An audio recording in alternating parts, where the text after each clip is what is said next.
नमस्कार दोस्तों, हमारे चैनल में आपका फिर से स्वागत है। दोस्तों, जैसे कि आपको मालूम है कि आज दिल्ली हाई कोर्ट में स्टेट बैंक के 50% पेंशन रेस्टोरेशन का केस था।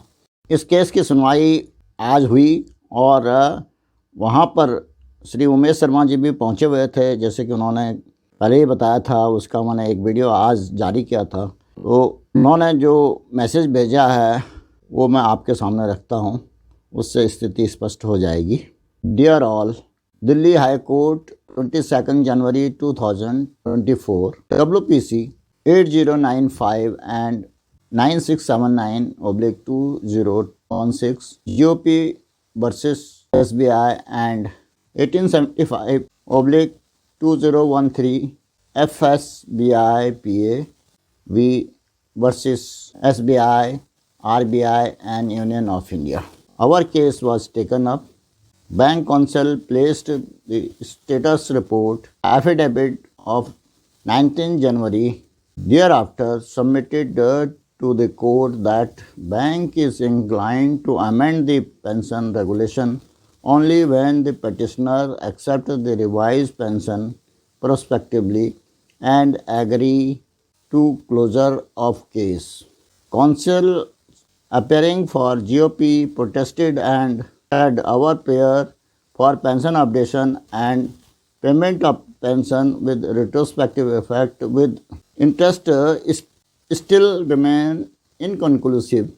Mr. Misra appearing for FSBI PA submitted that we don't know what respondent intend to do and implications of payment of pension prospectively, which has two connotations. It may be for future retirees or may be even past retirees. Let government comply with the order of 7th November 2023 of the previous bench of Honorable High Court first, and if not satisfied, have a legal right to challenge the order, and case will not close unless prayer for retrospective effect not granted. Whatever since 1999 been done has not been in consonance of various sections of SBI Act.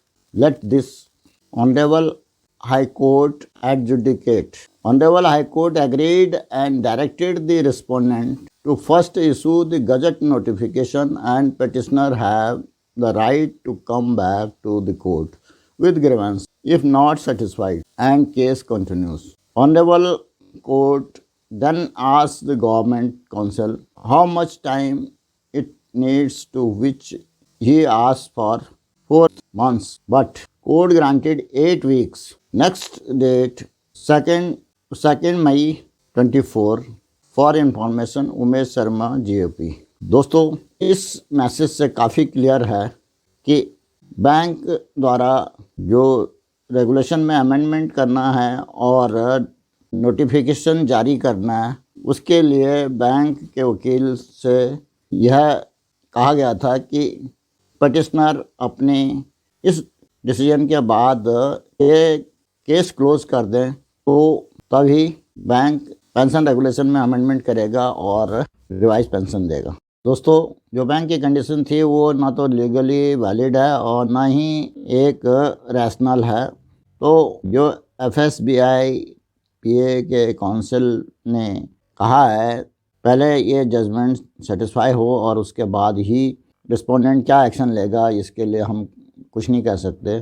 साथ ही GOP द्वारा भी यही कहा गया है कि हमारे जो रिट पिटिशन थी वो पूरी तरह से कंक्लूड नहीं हुई, तो इनकंक्लूसिव है, जिसमें अपडेशन का भी मामला है और साथ में रिट्रोस्पेक्टिव इफेक्ट से 50% पेंशन रेस्टोरेशन का है और प्लस उसमें इंटरेस्ट भी है।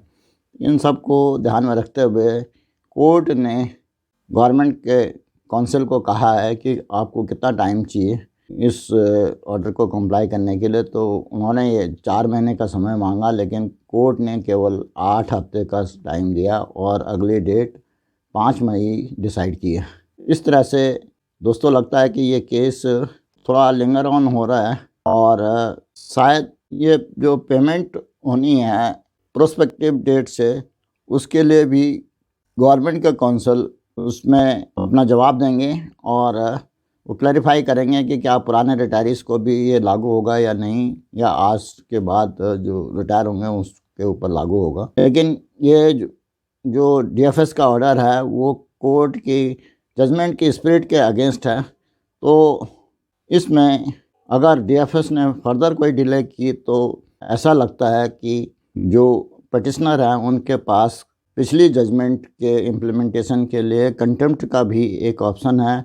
साथ ही वो केस अभी ओपन है, तो इसके लिए सुनवाई आगे चलती रहेगी और कोर्ट से रिक्वेस्ट करेंगे कि वो जल्दी से जल्द इसका डिसीजन दें। दोस्तों, आज की इस वीडियो में मैं इतना ही कहना चाहता था। आशा है इस वीडियो में दी गई जानकारी से आपको लाभ होगा और आपको पसंद भी आई होगी। अगर पसंद आई तो इसको लाइक करें, साथ ही अपने दोस्तों में शेयर भी करें।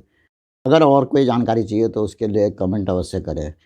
फाइनेंशियल लिटरेसी से संबंधित, बैंक पेंशन से संबंधित बैंक की स्कीम के बारे में जानने के लिए या गवर्नमेंट की स्कीम के बारे में जानने के लिए इस चैनल को सब्सक्राइब करें। नए नए वीडियो के जल्द नोटिफिकेशन के लिए बेल आइकन दबाना न भूलें।